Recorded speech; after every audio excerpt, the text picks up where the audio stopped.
Olá pessoal, vamos dar início à aula de hoje abordando a temática do tecido muscular e falar sobre o sistema locomotor, beleza? Deixo já avisado a vocês, né, que essa aula de hoje a gente vai descrever bastante o tecido muscular, que é um assunto que cai bastante nas provas de vestibular, e o sistema locomotor a gente vai fazer uma caracterização geral, tá? Dos ossos, dos músculos, das articulações e outras estruturas pertencentes a esse sistema, mas de modo mais geral abordando para o vestibular, tá? Quem for fazer a área da saúde, fisioterapia, medicina, enfermagem e outras áreas, vai estudar mais a fundo quando estiver na universidade, beleza? Então, começando hoje sobre o tecido muscular, na aula de tecidos a gente não abordou especificamente esse tecido, né, que é um tecido à parte dos demais, tá? Então não está dentro do grupo do tecido epitelial, nem do grupo do tecido conjuntivo, tá? Então a gente tem mais dois grupos de tecido, que é o tecido muscular e o tecido nervoso, que a gente vai falar na aula de sistema nervoso. E hoje eu deixei para falar hoje sobre o tecido muscular, que está dentro aí da matéria do sistema locomotor, né? E também não deixa tão grande as aulas anteriores sobre a histologia, né? Que necessita de maior detalhe para abordar os demais tecidos. Então, sem mais delongas, abordando o tecido muscular, a gente vai falar sobre três tipos, beleza? Mais especificamente hoje da musculatura lisa e da musculatura estriada esquelética.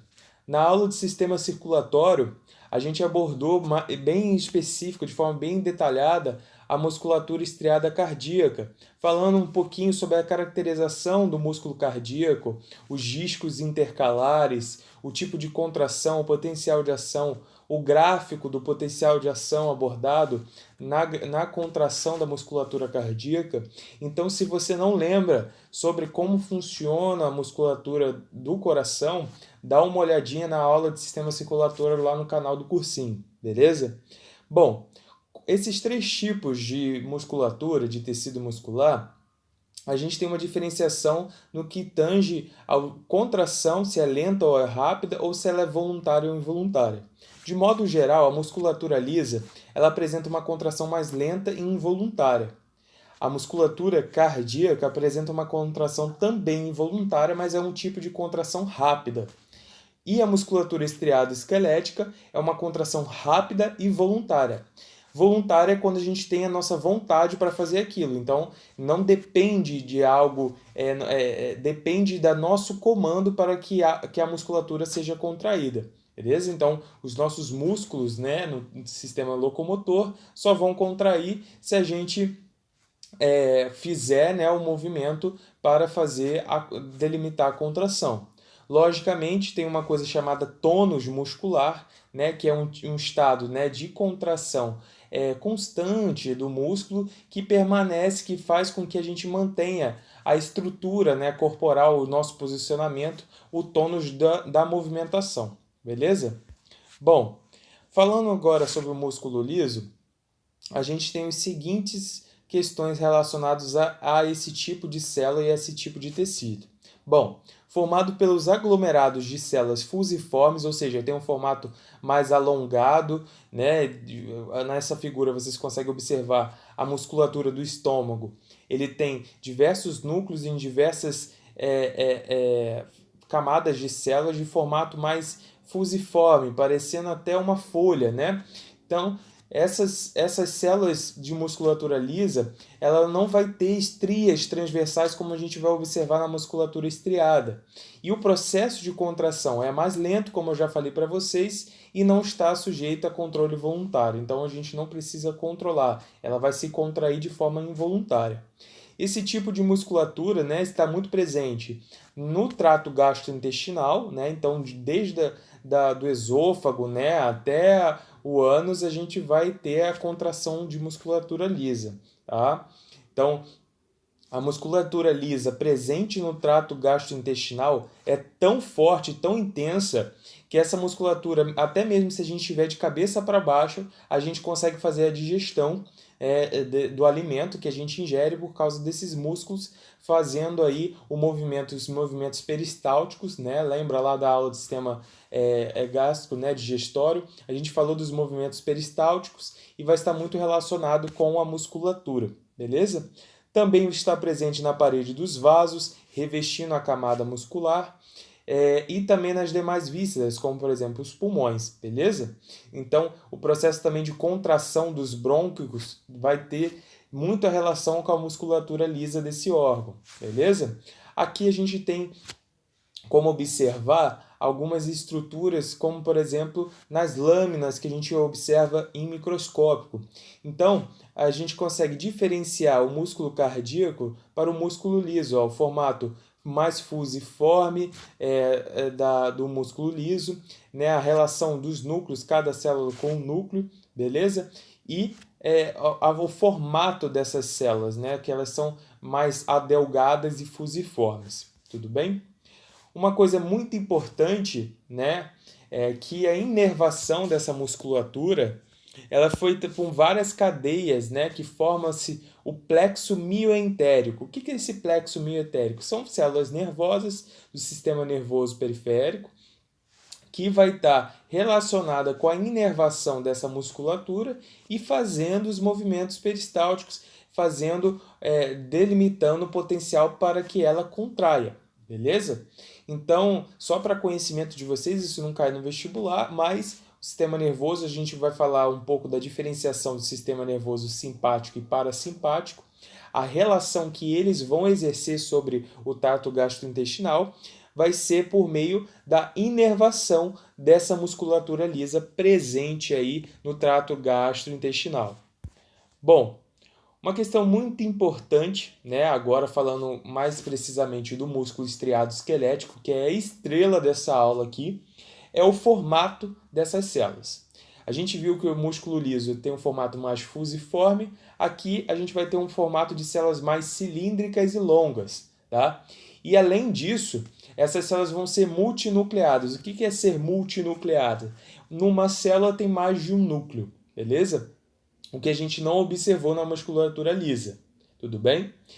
Outra questão muito importante é a musculatura estriada esquelética, são a presença, né, de estriações transversais. Então, quando a gente observar a figura, né, se a gente olhar uma lâmina do músculo estriado esquelético, a gente vai observar estrias, e mais para frente vocês vão entender por que há a presença dessas estrias, beleza?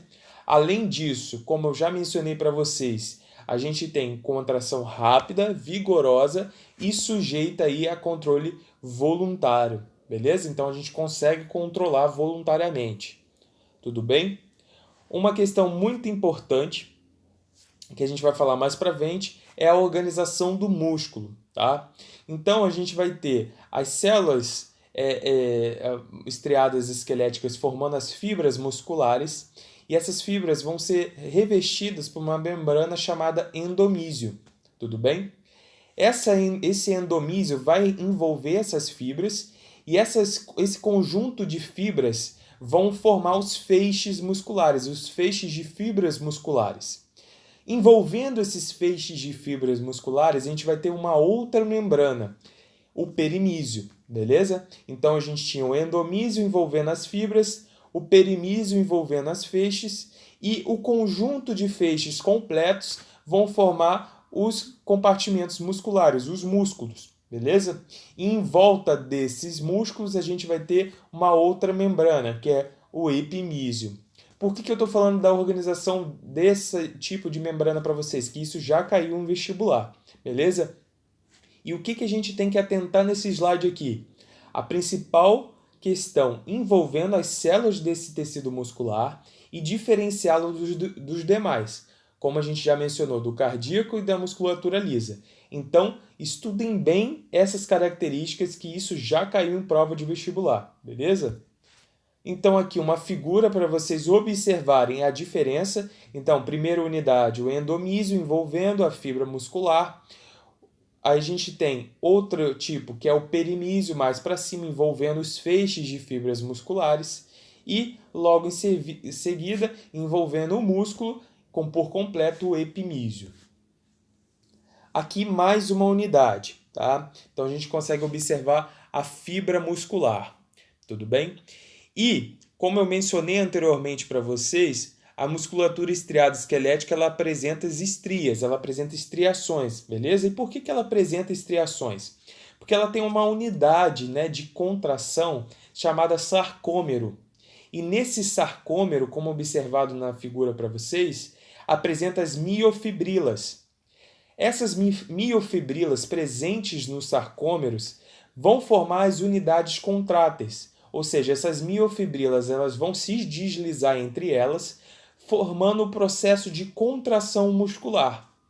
Por isso que as estrias, o músculo estriado esquelético apresenta essas unidades contráteis. Por causa disso, vão ter também as estrias observadas na observação celular microscópica, beleza? Então, a gente vai ter que ativar esse sarcômero que está inicialmente estirado quando o músculo está relaxado. Então, quando eu estou deitado com o músculo relaxado, eu tenho meu sarcômero está estirado, né, da unidade celular do músculo. E aí eu vou ter que fazer um processo de contração desse sarcômero, tá? Em que as fibras elas vão se deslizar entre elas e vão fazer com que o músculo contraia. Os principais miofibrilas, né, as fibras musculares presentes aí nesse sarcômero, que são a estrela da contração muscular, são as fibras de actina e miosina. Muito provavelmente vocês já devem ter escutado sobre essas fibras de actina e miosina, tudo bem? A miosina são as fibras vermelhas presentes aí nessa figura, tá? E a miosina são fibras grossas e a actina são as fibras azuis representadas na figura, também chamadas de fibras finas, ok? Aqui a gente tem uma diferenciação em regiões, tá? Em regiões chamadas zona A e zona I, tá? Essa zona A e zona I referente aos níveis de contração, tá? Presentes entre as linhas, né? Os limites entre as linhas e a distância entre cada fibra de actina e fibra de miosina. Então a gente consegue observar, por exemplo, a zona H. A zona H na figura é uma distância basicamente entre uma fibra de actina e outra. Tá? Então, quando você faz o processo de contração, a gente vai ter aí uma redução dessa zona H, beleza? Bom, a gente consegue observar também as linhas Z. A linha Z ela vai delimitar a unidade de sarcômero, beleza? Então, entre uma linha Z e outra, eu vou ter um sarcômero, tá bom? Então, vocês conseguem observar que do meio entre essas duas linhas Z, a gente tem várias fibras de miosina e actina que vão ser a unidade do chamado sarcômero, beleza? Esses nomes vocês devem ter em mente, tá? Que isso cai em prova. Outros tipos de nomenclaturas, né, e estruturas presentes na fibra muscular, que a gente vai ter um nome especial para essas organelas e essas estruturas celulares do músculo estriado esquelético. O citoplasma do tecido muscular ele é chamado de sarcoplasma, beleza? Então aqui a gente não vai falar citoplasma da célula muscular, a gente vai falar de sarcoplasma, beleza? O sarcolema seria a membrana plasmática especial do tecido muscular. Então aqui a gente não vai falar de membrana plasmática, mas sim de sarcolema, beleza? O sarcossoma seria a mitocôndria do tecido muscular, mas essa nomenclatura na mitocôndria vocês não precisam se atentar muito, tá? Só coloquei aqui para vocês conhecerem, beleza? No tecido muscular a gente vai ter grande quantidade, né, de mitocôndrias para a síntese de energia, né, obviamente. E por último, o retículo sarcoplasmático. Esse retículo sarcoplasmático é um tipo especial de retículo endoplasmático liso específico do tecido muscular estriado esquelético. E qual é a função dele? A principal função dele é o armazenamento de cálcio, beleza? A gente vai observar mais para frente no processo de contração muscular que necessita de cálcio para que as fibras de actina e miosina deslizem entre elas. Se eu não tiver cálcio, eu não tenho contração muscular, beleza? E quem vai fazer o armazenamento desse cálcio é o retículo sarcoplasmático, beleza? Então, aqui é uma figura para vocês entenderem nessas estruturas. Então, o sarcoplasma, o sarcolema, os diferentes núcleos presentes em uma célula muscular, então multinucleada, beleza? E aqui, essa estrutura em azul, em cima do sarcômero, né? A gente vê tipo uma diversidade de estruturas formando uma única estrutura, mas essa em azul, bem grandona em cima do sarcômero, é chamado de retículo sarcoplasmático. Ele possui íntimo contato com a unidade, as fibras do sarcômero, né, para poder liberar o cálcio, né, para essa estrutura e fazer a reação química que vai levar à contração muscular, beleza? Outra estrutura muito importante, né, que é observado tanto nessa figura aqui como na figura anterior, que é essa aqui, são os túbulos T. Os túbulos T são invaginações da membrana plasmática da célula muscular, no qual o impulso, né, gerado, o impulso nervoso gerado, vai ser transmitido à célula muscular lá no interior, lá no sarcômero, lá no retículo sarcoplasmático. Então, para ter uma contração muscular, eu vou ter que ter um impulso nervoso para chegar na fibra muscular e dar o comando, ó, contrai aí. E como esse impulso nervoso chega? A gente vai ter o tecido nervoso, né, o neurônio, em contato com o músculo, que cada músculo, né, ele é inervado por uma rede de fibras nervosas, tá bom? Então, em contato do neurônio, né, por meio da junção neuromuscular, então vai se dar o comando. E como que vai ocorrer esse comando? Vão liberar neurotransmissores em cima da junção neuromuscular, em cima da fibra muscular, que vai gerar um potencial de ação. E esse potencial de ação, nada mais, nada menos, como a gente mencionou na aula de sistema circulatório correlacionado ao músculo cardíaco, que a diferença de íons na membrana externa e na membrana interna.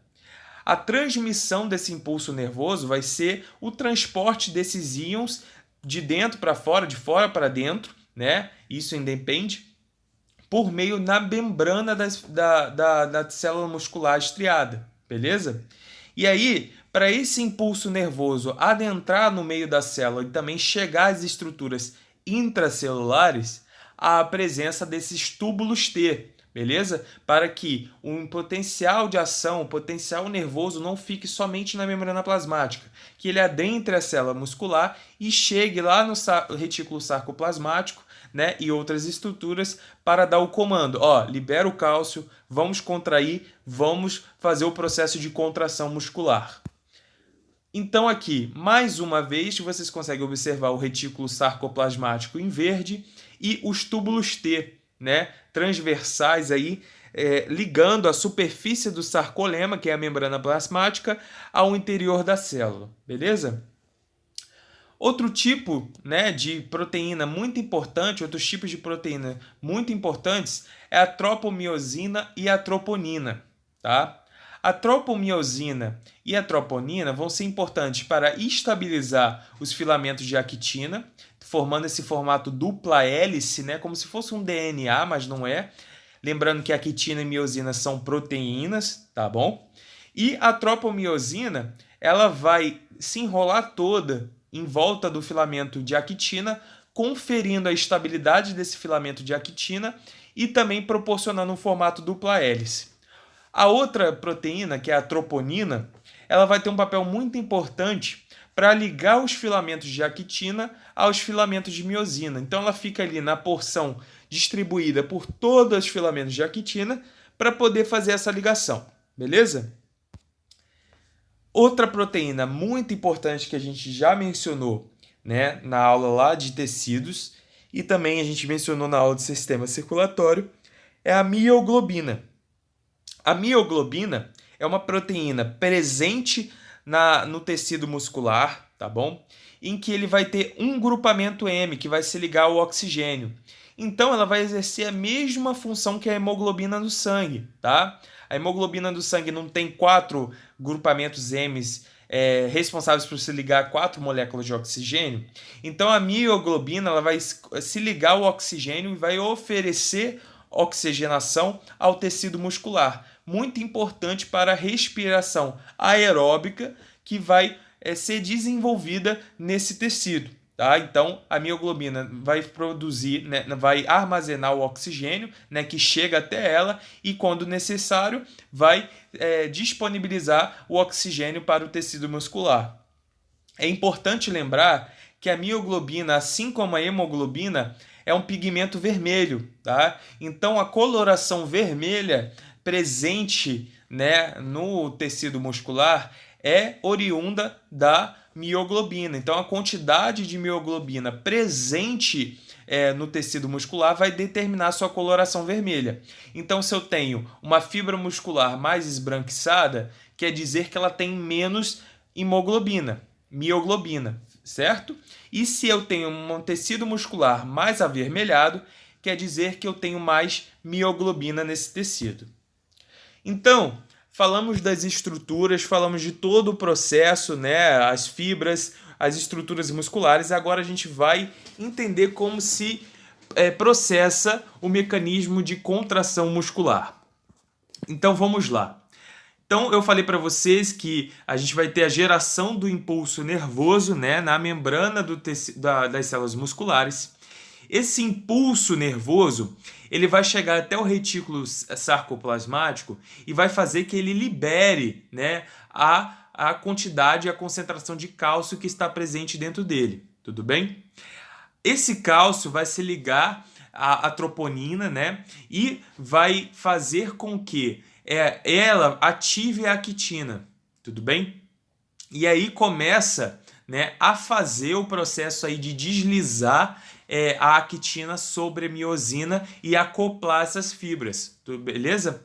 Essas reações, elas necessitam de energia para acontecer, ó, como é observado na figura. O ATP aí presentes lá na miosina, agarrado na miosina, ó, como observado aqui, ó, precisa ser quebrado para fazer o processo de ligação à troponina lá em cima e à actina, beleza? Então, aí a gente tem esse processo todo acontecendo, liberando cálcio para ativar a troponina e ativar a actina. A actina depois vai se ligar à miosina e esse acoplamento da miosina da actina necessita de ATP. Então, o ATP vai ser quebrado, liberando um fosfato e o ADP, né, que é o difosfato. Lembrando lá da aula de bioquímica, o ATP é o trifosfato de adenosina, 3-fosfato, obviamente, e o ADP é o difosfato de adenosina, beleza? Então, o ATP vai ser quebrado, liberando energia para a reação acontecer e liberando um fosfato inorgânico, beleza? Essa reação vai formar pontes cruzadas entre a quitina e miosina, beleza? E vai favorecer o encurtamento muscular, ou seja, a contração muscular, em que a miosina e a actina vão deslizar, diminuindo o tamanho do sarcômero, beleza? Então, entendendo esse processo de contração muscular que eu mencionei para vocês, como que o impulso nervoso chega até essa fibra muscular para que ocorra o processo de contração? Bom, primeiramente, a gente tem, como eu já mencionei anteriormente, uma sinapse entre o neurônio, que geralmente é um neurônio motor, chamado motor, que vai proporcionar o desenvolvimento de movimentos motores. Esse neurônio ele vai se ligar à fibra muscular por uma estrutura chamada junção neuromuscular, ou seja, entre o neurônio e o músculo. Nessa junção neuromuscular, vão ser liberados por meio de vesículas sinápticas, tá? Vesícula de dentro do neurônio, que vão liberar neurotransmissores, que são substâncias os neurotransmissores são substâncias responsáveis por transmitir alguma informação, beleza? E no caso do neurônio motor, os neurotransmissores liberados na junção neuromuscular vai ser responsável por gerar o potencial de ação para a contração muscular, beleza? Especificamente, no processo de contração muscular, a gente tem um neurotransmissor muito importante que é responsável por esse processo, que é a acetilcolina. A acetilcolina vai ser liberada pelos neurônios motores nesse terminal sináptico aí, por meio das vesículas para a fibra muscular. E nessa liberação da acetilcolina, vai gerar um potencial de ação na membrana muscular que vai ser conduzida por todo o sarcolema até chegar lá nos túbulos T e nas estruturas intracelulares, beleza? Uma coisa muito importante, né? Como eu mencionei para vocês, o neurotransmissor envolvido nesse processo é a acetilcolina, e se essa acetilcolina não for degradada, o músculo permanece contraído sem intervalo, beleza? Então eu preciso que essa acetilcolina seja degradada depois do processo de contração muscular para que o músculo não permaneça de forma constante, de forma contraída, beleza? Então, o processo de degradação dessa acetilcolina vai ser feito pela enzima acetilcolinesterase. Essa enzima presente aí na fenda sináptica, ela também vai degradar a acetilcolina para reverter o seu processo e retardar o processo de contração muscular. Entenderam, pessoal? Então, recapitulando esse processo, eu tenho a acetilcolina liberada ali na junção neuromuscular, proporcionando um potencial de ação que vai ser transmitido por toda a membrana muscular e vai gerar a contração, beleza? Para essa contração não permanecer de forma constante, né, ter o processo de movimentos tanto de retração, relaxamento muscular e contração necessários para a movimentação do corpo, a gente tem a enzima acetilcolinesterase que vai degradar essa acetilcolina, revertendo o seu efeito, beleza? Por último, coloquei aqui uma questão muito importante que a gente vai comunicar com mais detalhes, né, descrever com mais detalhes, é que a reserva energética dentro do músculo é feita pelo glicogênio. Lembra lá da aula de bioquímica que a gente mencionou as formas de armazenar a glicose? A gente tem o glicogênio hepático, né, e o glicogênio muscular, beleza? O glicogênio muscular, ele só é utilizado para gerar glicose para o músculo, tá bom? Isso é muito importante, porque já houve questões de provas, tá? Em que o avaliador perguntava para vocês, né, a prova perguntava para vocês, numa situação metabólica em que faltava glicose por organismo, tá? Então, por exemplo, quando a pessoa não está ingerindo, faz jejum, né, não ingere calorias suficientes, açúcar suficiente para produzir energia. O primeiro estoque, né, que vai ser degradado é o glicogênio hepático, tá? Para gerar energia, né, para esse glicogênio ser quebrado e gerar glicose para que as células produzam energia. E ele perguntava nessa questão, em que a pessoa estava de jejum, o que aconteceria com o glicogênio muscular. E muitas pessoas falaram que o glicogênio muscular ia ser degradado. E a questão ia dar errado para quem respondesse isso. Por quê? O glicogênio muscular ele não vai ser utilizado para produzir energia para o corpo todo, tá? O glicogênio muscular ele vai ser degradado somente para produzir energia para o músculo, beleza? Então isso é uma coisa que vocês devem se atentar, ok? Caso sejam questionados para vocês na prova. Então o metabolismo muscular, né, o que vai acontecer? A gente necessita de energia para todo esse processo que eu falei para vocês acontecer, para sintetizar o ATP. E uma forma clássica, né, como a gente mencionou, de síntese de ATP é o metabolismo da glicose, né, envolvendo a glicólise, a quebra da glicose, o ciclo de Krebs e a cadeia respiratória que acontecem lá na mitocôndria, né? Esse processo todo produzindo aí cerca de 36, 32 ATPs, beleza? Esse processo é a respiração celular, o processo de respiração celular. Lembra das aulas de bioquímica? Quebrando glicose, produzindo piruvato, piruvato entra no ciclo de Krebs, ciclo de Krebs do ciclo de Krebs encaminha para a cadeia respiratória para a síntese do ATP. Se você não lembra esse processo de respiração aeróbia, volta lá na aula de respiração celular que é muito importante, beleza?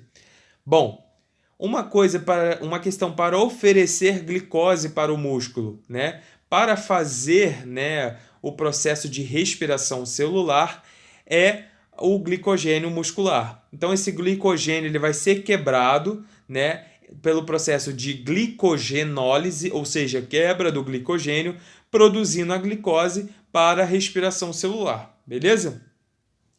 Bom, uma coisa muito importante é que a respiração celular é um processo lento. Por mais que você tenha um processo de respiração aeróbico, né, que é a que precisa de oxigênio e que produza muito mais ATP, por exemplo, 36 ATPs quase, né, a gente tem a respiração aeróbica e mais preferível.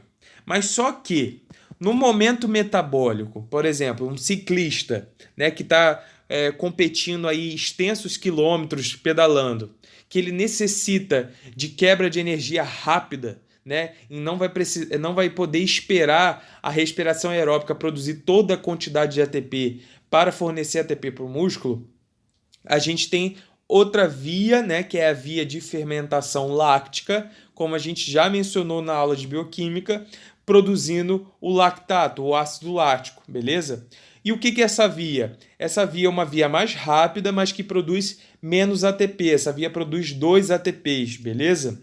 Então a glicose, nessa via de fermentação láctica, ela vai ser uma via anaeróbica, em que não precisa de oxigênio para ser sintetizado e vai formar o lactato, beleza?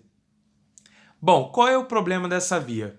Essa via do lactato, por mais que ele produza mais energia, né, energia de forma mais rápida, né, a gente tem um preço a pagar por ele, tá?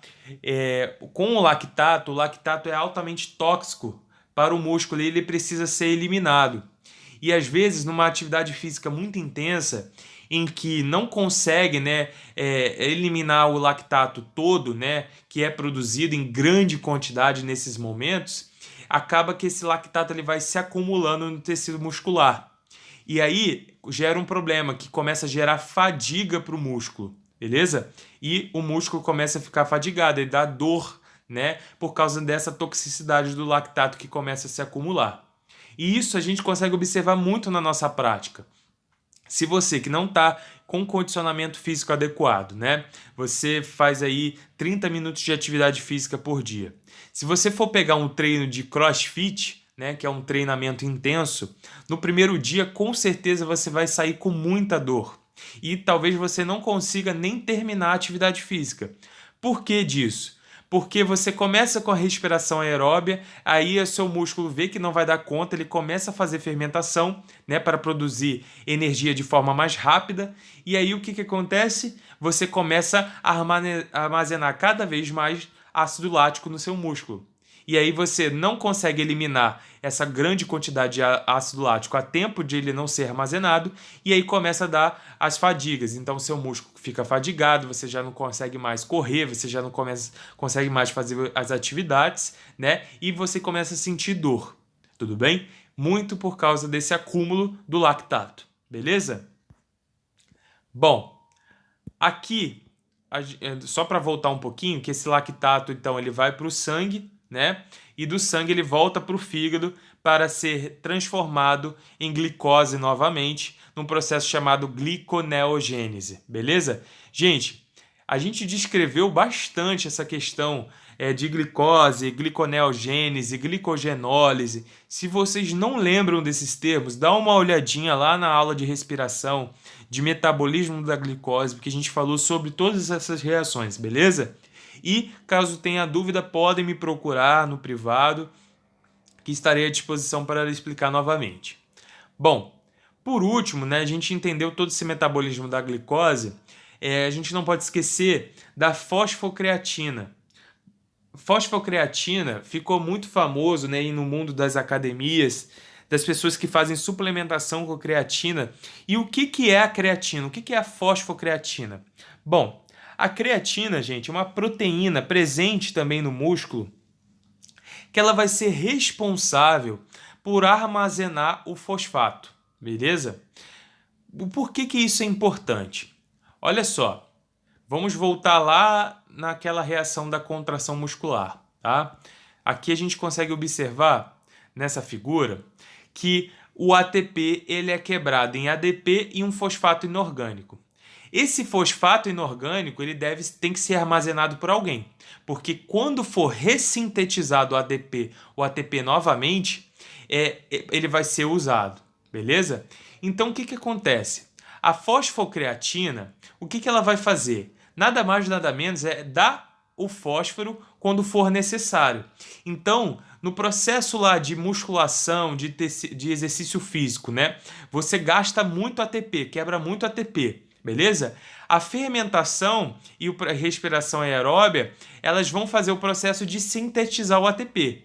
E vai ser muito mais fácil se eu tiver um processo aí de recompor esse ATP que é quebrado. Beleza? Então, a fosfocreatina, ela vai pegar o fosfato que é gerado a partir da quebra do ATP e ela vai doar esse fosfato novamente para uma nova molécula de ADP para regenerar o ATP novamente, beleza? E isso contribui para o processo de contração muscular, evita a fadiga muscular, evita que o músculo entre, né, em fadiga, em dor e contribui para o desenvolvimento da atividade física, beleza? Então, a fosfocreatina é uma questão endógena, então está presente em todos nós a creatina, beleza? E ela é muito importante para esse processo de regeneração do ATP. E por que as pessoas fazem ingestão de creatina, né? A suplementação da creatina? Bom, por vários fatores. Se você aumenta a concentração de creatina dentro do músculo, né? Você contribui para o desempenho da atividade física, beleza? Porque você regenera mais rápido o ATP. E com essa regeneração da ATP, você desenvolve, né, contribui para que a pessoa tenha maior otimização da sua atividade física, ou seja, no processo de contração muscular, favorecendo a hipertrofia muscular, beleza? E também para que ela esteja menos suscetível à fadiga, dando mais força, que ela tenha um exercício de maior duração, beleza? E por isso que muita gente faz uso da fosfocreatina, beleza? E além desse processo todo, a fosfocreatina, quando ela entra para dentro do músculo, né, ela vai levar a água para ela, né, junto com ela para dentro do músculo pelo processo de osmose, né? E aí também vai favorecer inchar a fibra muscular com água, beleza? Então, é muito comum que as pessoas que tomam creatina, né, acabam que ficam inchadas, o músculo fica inchado, ela acaba crescendo muito por conta disso, beleza? Além dessas questões que eu quero falar para vocês, né, quem for fazer suplementação no futuro de algum suplemento, sempre fazer a suplementação com a orientação de um nutricionista ou de um médico nutrólogo, tá? Sempre fazer a suplementação, porque todo suplemento há indicações específicas para pessoas específicas, em doses específicas, então não tomem suplementação sem uma orientação profissional que você pode gerar diversos prejuízos, beleza? Bom, aqui então, para a gente sintetizar todo esse processo que a gente falou anteriormente, né? Aqui a gente tem um maratonista com menos quantidade de músculos e uma pessoa que faz academia, beleza? O processo de hipertrofia muscular, ou seja, aumento das células musculares, a gente tem as seguintes questões envolvidas. A gente falou na aula de bioquímica sobre a diferença de catabolismo e anabolismo, beleza? Anabolismo é o processo de construção, beleza? Construção muscular e também de outras substâncias, beleza? E o catabolismo é a quebra, beleza? O que acontece no maratonista? A maratona é um exercício físico de alto gasto calórico, beleza? Então, vai ter um alto gasto calórico e um alto catabolismo.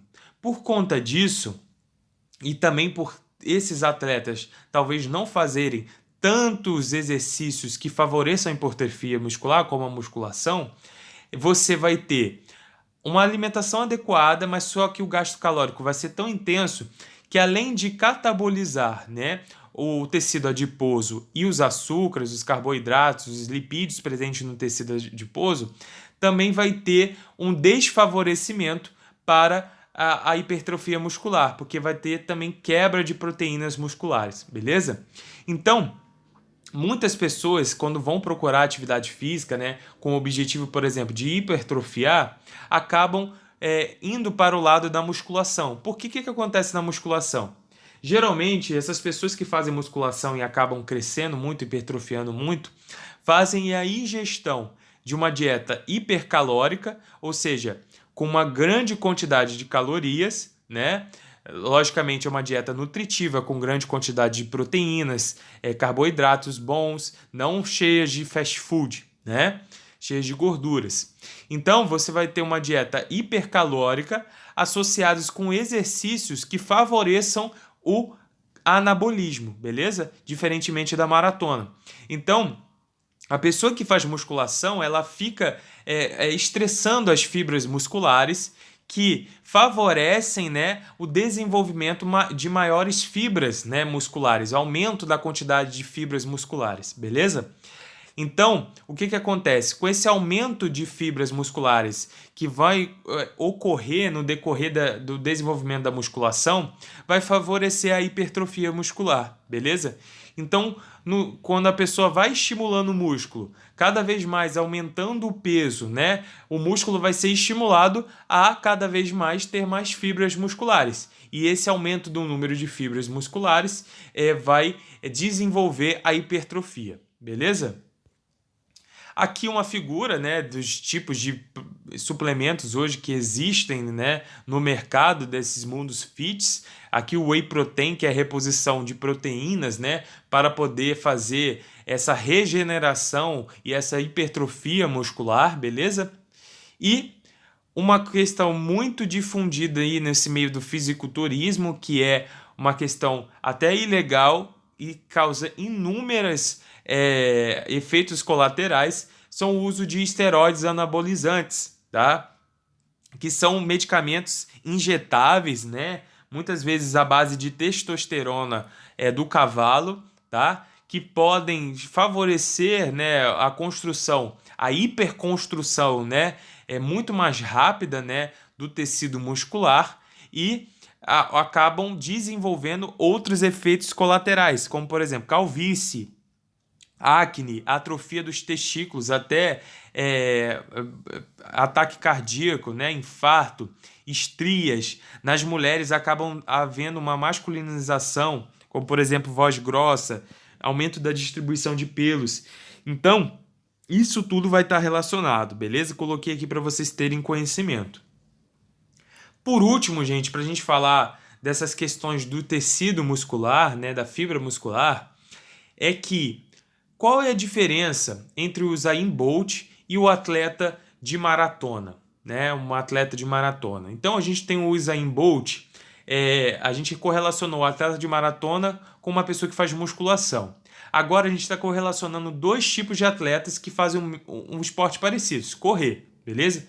Mas só que o Usain Bolt é um velocista. Ele corre 100 metros rasos, 200 metros rasos em maior velocidade. Então aqui o que importa é o tempo. Na maratona, vai importar sim quem chega primeiro e quem não chega, mas está muito mais relacionado à resistência. Quem consegue ficar mais tempo por causa do tamanho, né, do percurso, né, quilômetros envolvidos na maratona. E qual vai ser a diferença nas fibras musculares desses dois atletas, né, comparando o Usain Bolt? Então, a diferença vai ser as fibras. O maratonista, ele tem em sua maioria fibras lentas. E o velocista, que é o Usain Bolt, ele tem em sua maioria fibras rápidas, beleza? E qual a diferença entre elas? O Usain Bolt ele vai ter fibras rápidas, que são fibras grandes, tá? Com grande capacidade de contração. E além disso, ele vai ter uma grande quantidade de enzimas glicolíticas, ou seja, para quebrar a glicose mais rápido para fazer a fermentação, beleza? Além disso, a gente vai ter um menor suprimento de sangue para esse músculo. E a oxidação não é primária aqui. Então, a respiração aeróbia não é a prioridade aqui. A prioridade é a fermentação láctea, para produzir energia mais rápido, para facilitar a contração mais rápida desse músculo, beleza?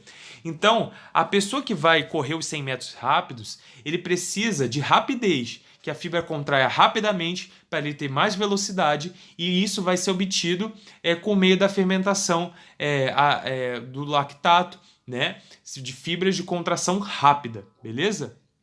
Além disso, é um músculo que apresenta menor quantidade de mitocôndrias e também por ter menor quantidade de mioglobina, beleza? Por conta de menor quantidade de mitocôndrias e menor quantidade de mioglobina, ele vai ser essa fibra rápida vai ser uma fibra muscular branca, de característica branca, beleza? Por conta de ter menor quantidade de mitocôndrias e mioglobina. Então, o objetivo do Usain Bolt é chegar mais rápido, não é ficar mais tempo correndo. Então, se ele quer chegar mais rápido, ele não quer resistência para que a atividade física perdure. Ele quer que a fibra contraia mais rapidamente para ele chegar mais rapidamente ao objetivo dele, beleza?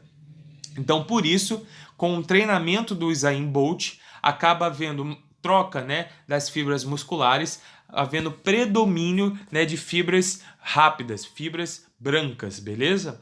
Já o maratonista, ele vai apresentar outro tipo de fibra, as fibras lentas, que são fibras menores, inervadas por fibras pequenas, e são fibras que apresentam um alto suprimento capilar. Por que disso? Por que há uma alta vascularização nessas fibras?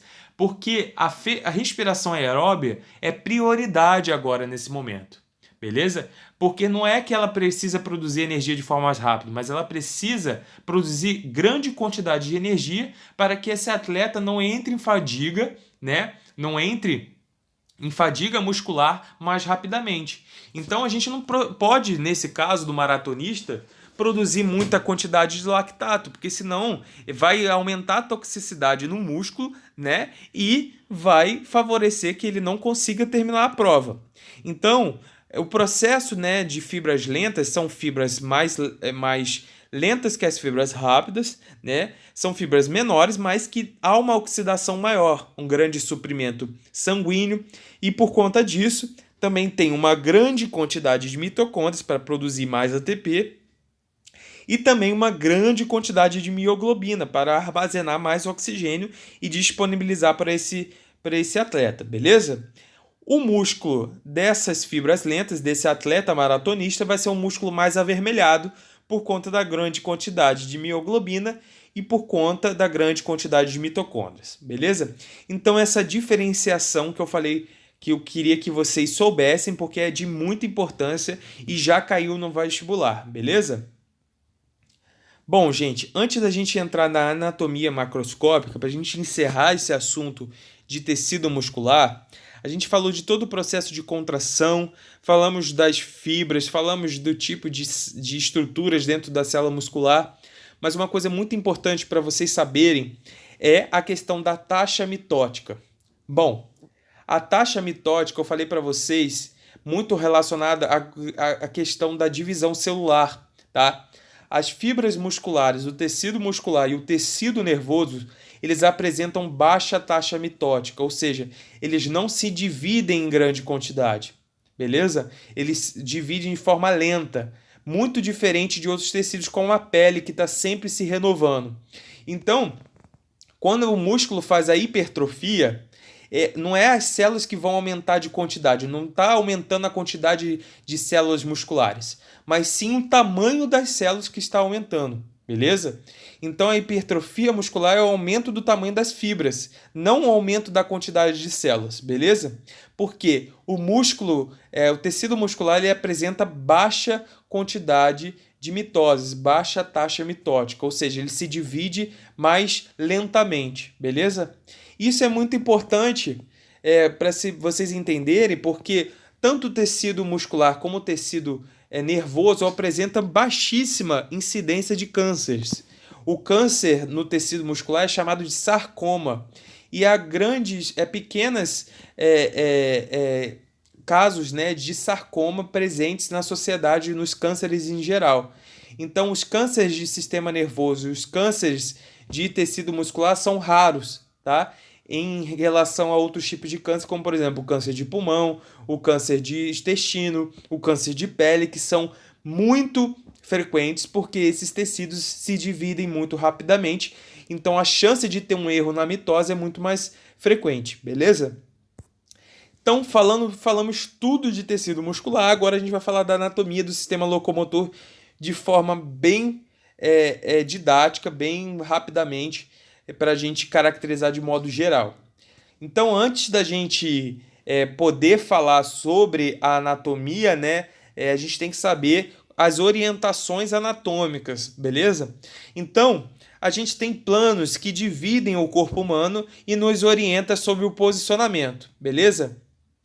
Bom, o primeiro plano que eu vou falar para vocês é o plano sagital, esse que divide em lado direito e lado esquerdo, beleza? Então a gente tem um plano sagital, também chamado de plano mediano, que vai dividir o ser humano, né, em duas partes iguais, em esquerda e direita, beleza? Outro plano, né, que vai ser a divisão, né, também chamado de plano frontal ou coronal, que vai dividir o corpo humano em frente e trás, beleza? Em que na nomenclatura das ciências da saúde, a gente vai dividir em anterior, que é na frente, ou frontal, e posterior, que é atrás, ou no dorso, beleza? Então, posterior, eu estou falando de atrás, beleza? Então, por exemplo, o nosso glúteo está no nosso posterior, beleza? No nosso dorso. As nossas costas é o posterior. Agora, os nossos mamilos, por exemplo, estão na porção anterior. A nossa face também está na porção anterior. Então, se eu quiser orientar algo em relação ao corpo humano, eu vou ter estruturas anteriores e estruturas posteriores, beleza? Aqui a gente tem a observação, a posição anatômica. Vocês conseguem observar que a palma da mão é a porção anterior e o dorso da mão é a porção posterior, beleza? A diferenciação também no plano transversal na altura da cintura, que divide o corpo humano em superior e inferior. Então a gente tem os membros superiores e os membros inferiores, beleza? A porção superior do tronco e inferior do tronco, beleza? Então essas divisões gerais que eu quero que vocês conheçam, beleza? Bom, outro tipo de divisão também é lateral e medial. A gente tem a lateral, a linha sagital, dividindo, como eu mencionei para vocês, o corpo humano em direita e esquerda, beleza? Mas só que há um potencial de referência, né, para a gente colocar estruturas que estão no mesmo plano, como por exemplo, a gente tem a perna direita, tá? Representada nessa figura aí, do boneco. E aí, quando a gente olha a perna direita, a articulação do joelho, a gente tem uma porção mais exterior e uma porção mais interior. Essa porção mais interior está mais próxima à linha mediana, beleza? E a porção mais exterior do joelho está mais longe da linha mediana, beleza? Na nomenclatura das ciências da saúde, a gente tem a porção mais próxima, né, a estrutura mais próxima da linha mediana, a gente vai chamar de medial, beleza? E a porção mais longe, né, da linha mediana, a gente tem que ela é a porção mais lateral, beleza? Então, quando a gente olha, por exemplo, aqui a gente tem dois ossos, né? A tíbia e a fíbula. A tíbia, nessa porção aqui que a gente vai falar, a tíbia ela tá mais medial e a fíbula ela tá mais lateral, beleza? A fíbula, nesse osso aqui da perna, né? Ela vai ser esse osso mais fininho aí, como vocês conseguem observar na figura. E a tíbia é esse osso grandão aí, parecendo um T, beleza? Que embaixo ela afina mais, beleza? Então a tíbia tá mais medial e a fíbula mais lateral. É só para vocês se orientarem. Bom, gente, os músculos, tá? No geral, eu não vou especificar para vocês de modo específico cada um, porque a gente tem cerca de 650 músculos presentes no nosso corpo, tá? Então vocês não vão aprender no vestibular todos os nomes de músculos e decorar a inserção, a inervação desses músculos. Mas vocês devem conhecer de modo geral os principais, tá? De cada porção, cada membro, beleza? Então, a gente tem aí, observado na figura, a porção mais anterior, a gente tem os músculos do bíceps, o bíceps braquial, beleza? E o músculo braquial, que é aquele que o pessoal quer fazer na academia, quando faz o muque, né? Faz a contração do braço, o muque, né?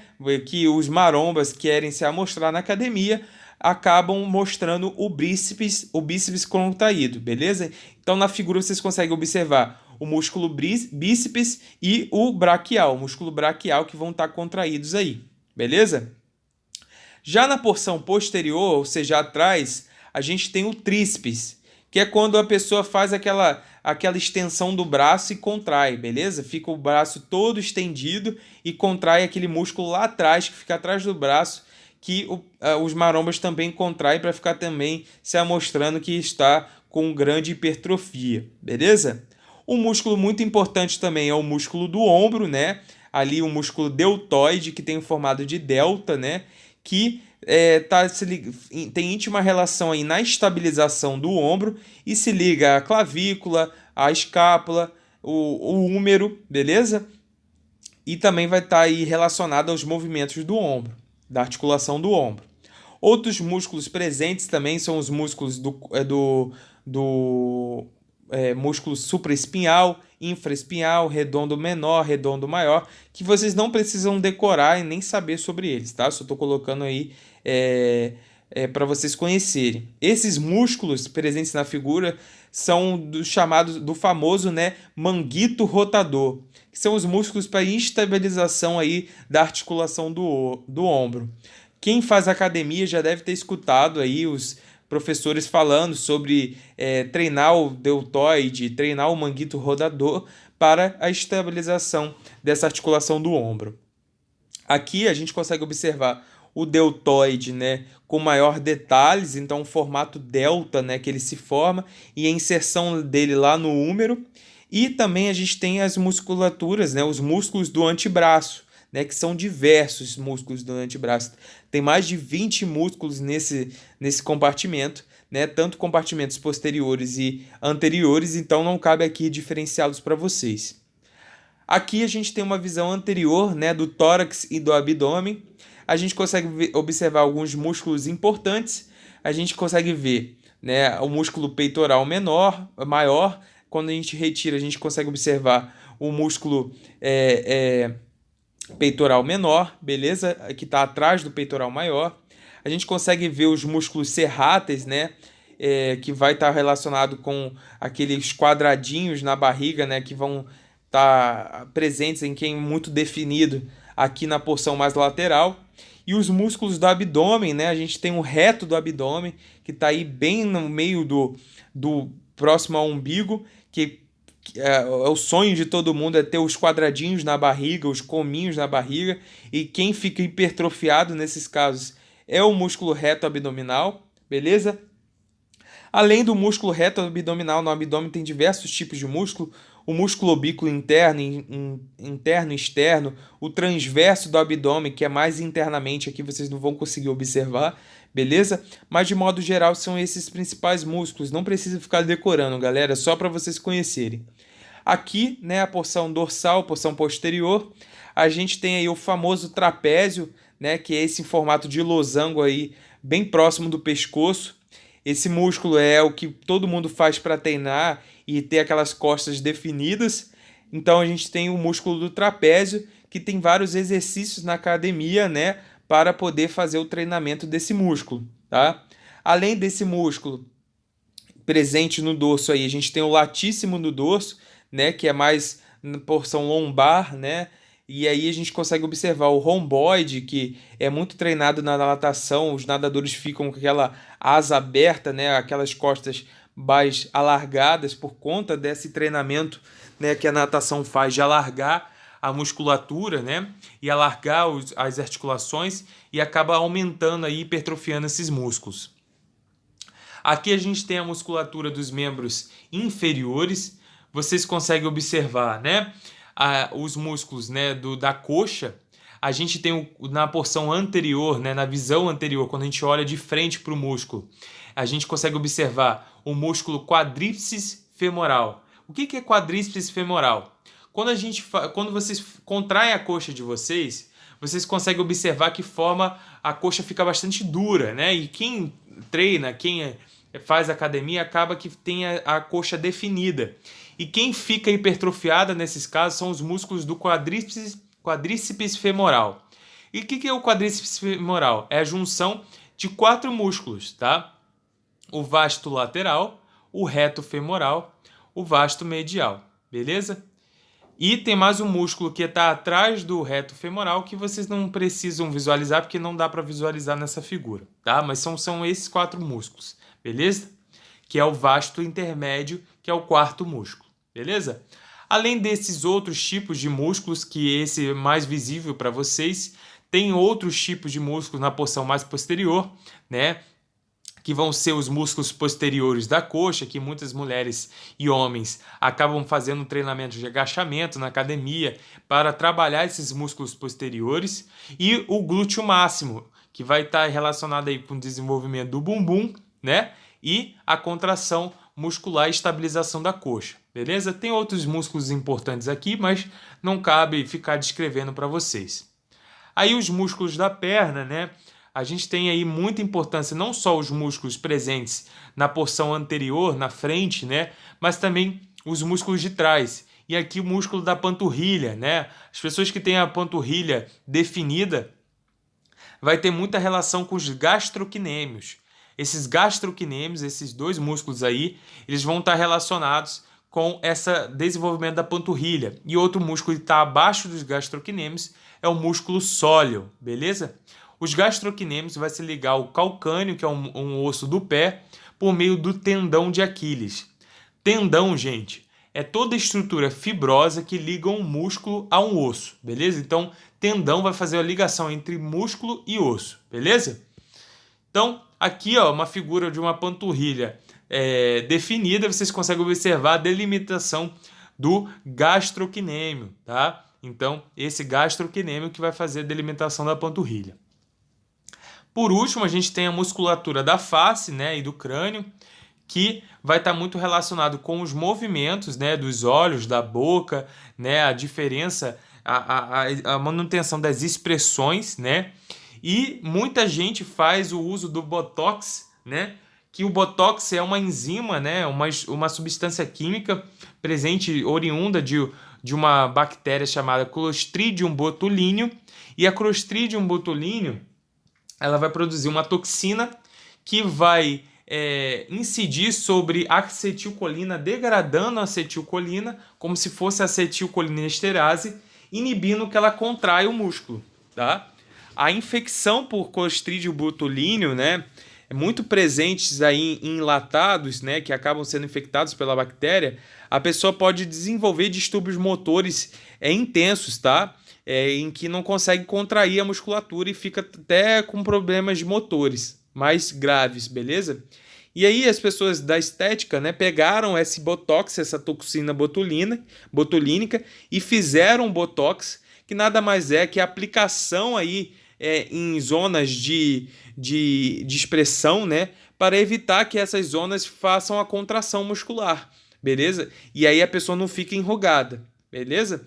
Então, por isso é assim que o Botox vai fazer, degradando a acetilcolina, e sem acetilcolina não há contração muscular, e aí a pessoa não fica enrugada, beleza? Bom, partindo agora para os ossos, né? A gente tem, de modo geral, essa estrutura que é o esqueleto humano, né? O esqueleto humano ele vai se diferenciar em esqueleto apendicular e axial. O apendicular é o esqueleto em azul, né? Vocês conseguem observar que o branco azulado é o esqueleto axial, formado aí pela coluna vertebral, as costelas, os ossos do crânio, beleza? Já o esqueleto apendicular, que vem de apêndice, né? Ele vai ser caracterizado pelos ossos dos membros superiores até a escápula e a clavícula, né? A cintura escapular chamada, né? E os ossos do membro inferior, né? Que aí vai ter os ossos da bacia, né? Os ossos dos membros inferiores que a gente vai descrever mais para frente, beleza? Então, esses são os dois tipos de esqueleto. Então, olhando para os membros, a gente tem os membros superiores e os membros inferiores. Os membros superiores, a gente tem ossos importantes, como o húmero, tá? O rádio e a una. A una mais medial e o rádio mais lateral, na posição anatômica. Logicamente, se você virar a mão, o braço, você vai colocar o rádio mais medial, mas na posição anatômica, a una é medial e o rádio é lateral, beleza? Vocês conseguem observar também os ossos da mão, que a gente vai ter os ossos do carpo, né, formando aí o punho, e mais distal, né, mais longe, a gente tem as falanges aí formando os dedos, beleza? De maneira análoga, né, a gente tem os ossos dos membros inferiores. A gente vai ter primeiro o fêmur, né, que é o maior osso do corpo humano, beleza? A patela, que vai ser um ossinho aí bem móvel no joelho. A tíbia, que está aí presente a famosa canela, quando alguém te dá o chute na sua canela, ela provavelmente vai acertar a tíbia. E para dar estabilidade também a essa perna, a fíbula, beleza? E os ossos aí do tarso, né, metatarsais e falanges, que vão estar presentes aí nos ossos do pé, beleza? Bom, aqui a gente consegue observar a pelve, né, que vai ser formada aí pelos ossos da pelve. Então, a gente tem uma articulação bem no meio, né, ligando esses dois ossos, que é a sínfise púbica, né? Então, o pubis, né, vai ter uma articulação aí bem no meio, e os ossos aí formados por ilho, isquio, né, que vão formar aí a cintura pélvica, beleza?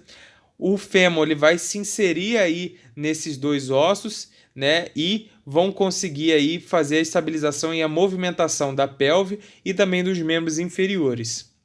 Aqui a gente tem a coluna vertebral, né, dividida em região cervical, região torácica, região lombar e região sacral, beleza? E por último o cóccix. A região cervical ela tem 7 vértebras, a região torácica tem 12 vértebras, de T1 até 12. A região lombar ela tem cerca de 5 vértebras e a região sacral também 5 vértebras. Aqui na figura anterior vocês conseguem observar que o sacro, né, ele vai se inserir aí os ossos da bacia vão se inserir no sacro, beleza?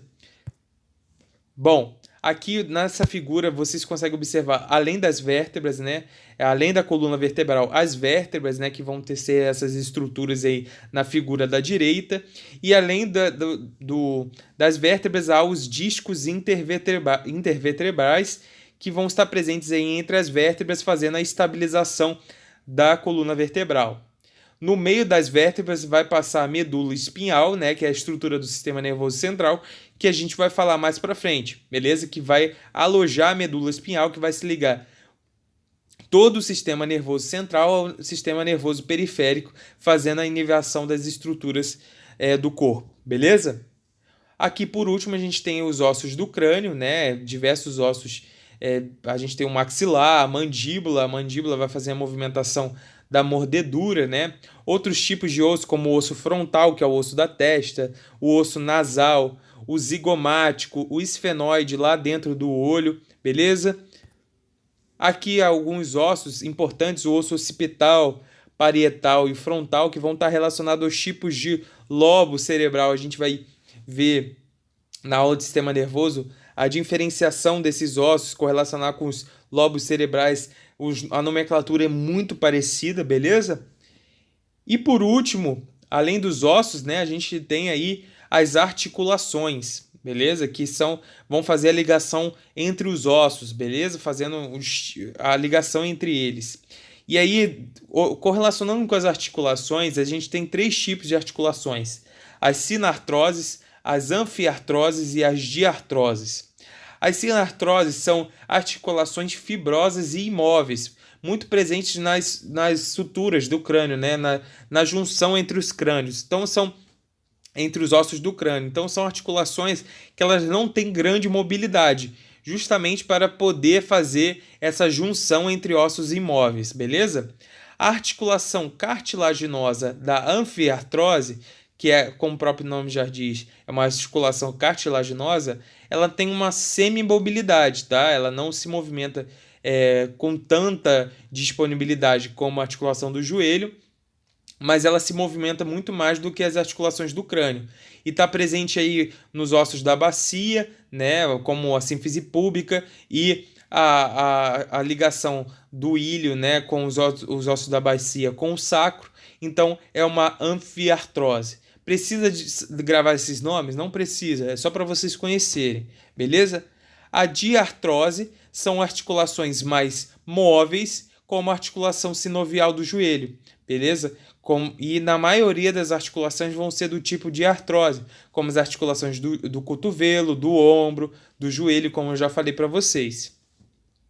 Aqui a gente consegue observar, né, a articulação completa do joelho.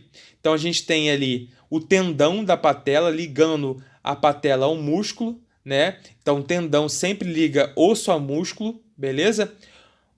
As articulações aí presentes e os ligamentos. Ligamentos, gente, são estruturas fibrosas que vão fazer também a ligação entre ossos, tá? Compondo as articulações ou fazendo a ligação entre dois ossos, beleza?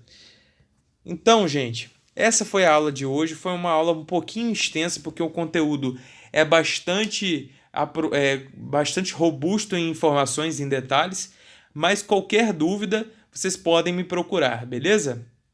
Até a próxima aula.